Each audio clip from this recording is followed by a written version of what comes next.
guys, Angel here. So excited about this video. We are on day number 6, I believe. Yes, because tomorrow is the last day of the 7 days of YouTube with yours truly, Angel Richardson. So today I have a couple questions that hopefully I can get through fairly quickly. The first question comes from a wife. I'm not going to read the whole question because it was a pretty extensive email. But basically she was asking how to deal with her husband, who is very pessimistic, where she is extremely optimistic, and they bump heads a lot. And I love that question because that is my life. My husband is a pessimist, meaning that he can, first of all, let me say this. A pessimistic person tends to see the worst aspect of things or believe that the worst that can happen. And an optimistic person is hopeful and confident about the future. Now, it used to drive me insane that I would be like, oh my goodness, Doug, let's do this and we can do X, Y, and Z. And he would come in and be like, yeah, well, what about this? And what about if that happens? And what about this? And it used to drive me insane. I would just be like, why can't you just agree with this and see the positive in this? And it's not to say that a pessimistic person cannot be supportive, because my husband is extremely supportive. He basically says yes to everything that I want to do. I just got to go like 10-15 minutes into a sales conversation with him, and then eventually he will get it. But I remember that I told you guys that I was trained by Valerie Burton, and I went to one of her conferences, and actually here's a picture right here. She actually put me up on the big screen during this conference, and it was so much fun. I didn't expect it, so it shocked the mess out of me. I was like, OMG, that's me. But anyway, during that workshop that she was doing, she had talked about a pessimist and an optimistic person, and that's when I got it. And this was only a couple years ago, but that's when I got it, and I began to trust, respect, and appreciate the pessimistic person that my husband is. This is what Valerie Burton said, and this is what changed my mind. I'm like, oh my goodness, that is so true. What Valerie said was that she does not want an optimistic person building the bridges that she drives over. As if to say, like, an optimistic person would be like, oh yeah, just throw that up, that'll work, we can do that. She said, I want a pessimist to build the bridges that we drive over, because a pessimist naturally sees what can go wrong and can hone in on that thing and come to a solution about that problem that they can foresee coming in the future. And when she said that, it hit me like a ton of bricks. I'm like, oh my goodness, because guess what? My husband is a welder, and he builds some of the bridges that you guys drive your cars over each and every single day. So naturally, when she used that analogy of a pessimistic person building the bridges that we ride over, I was elated. I was like, oh my goodness. Like, I even came home that day and I apologized to my husband, and I told my girls the value in how their father is built, because that is how Doug is. Like, if we go into something, naturally he sees anything that can go wrong, and naturally I see everything that can go right. So my suggestion to you would be to find a way to appreciate that in your spouse, because it really can go hand in hand. If you are always optimistic, and just imagine if he was just as optimistic as you. I mean, could you imagine what your life would be like? Like, that's how I had to look at it. I was like, wow, if Doug agreed to everything that I said, like, I wouldn't be recording right now. We would be somewhere probably like under a bridge with no money and nothing, because that's just how I am. I'm like, if it's my last $5, I don't care. I'm spending it on this business or that product or whatever. So being an optimistic person, being married to a pessimistic, and vice versa, a pessimistic person has to deal with us. They have to deal with God. Does she not see that big brick that's getting ready to fall down on her head? You know, my husband has to deal with my optimistic ways, and I have to deal with his pessimistic ways. So try and find a balance and appreciate the fact that your husband can see those warning signs far before you can. So here's the next question. Actually, I don't need this. This was something that I mentioned back in another video about me wearing big jewelry. A while ago, I was in my room and I was getting dressed. I had on this pretty dress and my hair looked really pretty. My makeup looked really pretty. I was just like, I just felt gorgeous. And then I went to go put on a big necklace. And as I was putting the necklace on, I started to realize like, oh my God, like you can't even see me. Like I just was like, it was just like this big awakening that I had. Like as I was putting it on, I was just thinking, the only thing I can see when I look at myself in the mirror is this necklace.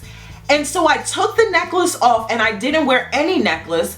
And I started with just some little stud earrings, but I was wearing the big statement necklace.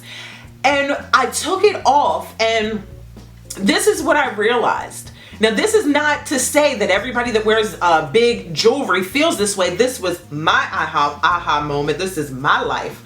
But when I had this aha moment and I was just like, oh my goodness, like I couldn't believe that I didn't want that big necklace on me. And even my children were like, where is my mother? Like we would be in the store and my daughter would point out, Mommy, do you like this necklace? I'm like, it's just a little bit too big. And my girls would be like, are you my mother? Because I lived in big jewelry. I mean, if you guys go back, please don't. If you guys go back to look at some of my older videos, I mean, I got earrings that I can barely turn my head because they're so big and just, But this is what I realized, that over the years, subconsciously, I didn't fully accept who I was. And I was wearing my jewelry, and I made all my jewelry. I was wearing all of my big, pretty jewelry subconsciously as a way so people wouldn't see the real me. And this was a huge moment for me because for so long, I'm like, yes, I love myself. I'm good. I just love who I am. But when I went to put that necklace on, I felt like the real truth came out to say there's some underlining things about yourself, Angel, that you still don't like, and you cover it up with the big jewelry. So that was my aha moment about wearing big jewelry. Now that's just for me, and that's not to say that my views or I'm gonna change later on if I see a big necklace or decide to make a big necklace. Would I wear it later on? I don't know, but I know for now that's just how I feel. I feel like if I put on all this jewelry, nobody can see me, and I feel like I love myself so much and I enjoy sharing myself with the world, not only through YouTube but in the grocery store, just everywhere I go. I just want to share my love for people, and I want them to see me and not my jewelry. So that was just my aha moment of why I don't wear big jewelry anymore. I feel like when I wear like little studs like this, or even my little hoop earrings that I had on last night, like even this is a tad bit too big for me now, but I mean I still wear it because I don't know, my hair was up and it was kind of cute to have the hoops hanging down, but for the most part, this is it. This is all the jewelry I wear. Sometimes I still wear bracelets, and I just feel like a Christmas tree when I have all that jewelry on. So that was my aha about not wearing big jewelry anymore. And my awesome, when I tell you, my awesome super bad friend out in social media land, Gina, hey lady, you totally guessed why I don't wear jewelry anymore. And I was just like, if this woman guesses why I stopped wearing big jewelry, I'm just gonna pass out. And you totally guessed it, and I just love you to pieces for that. So the next question is actually from the same woman that I'm talking about. Gina asked me to do just a couple book reviews, and I don't have a couple book reviews, however I do have one. This is Russell Simmons' The Happy Vegan, a guide to living a long, healthy, and successful life. Now, I just got this book. I'm only on page 15. However, this is the book that I have been studying and inhaling just recently because I had some knee problems. And I had it for years, and I had some like shoulder problems, like in my rotator cuff. I kept feeling like some pain. So one day I went to the doctor because the night before, like my right knee was so swollen and it was in so much pain. And I thought naturally, because my knees have been hurting, my shoulders have been hurting recently, because I've been lifting a lot of weights and doing a whole bunch of different workout regimens.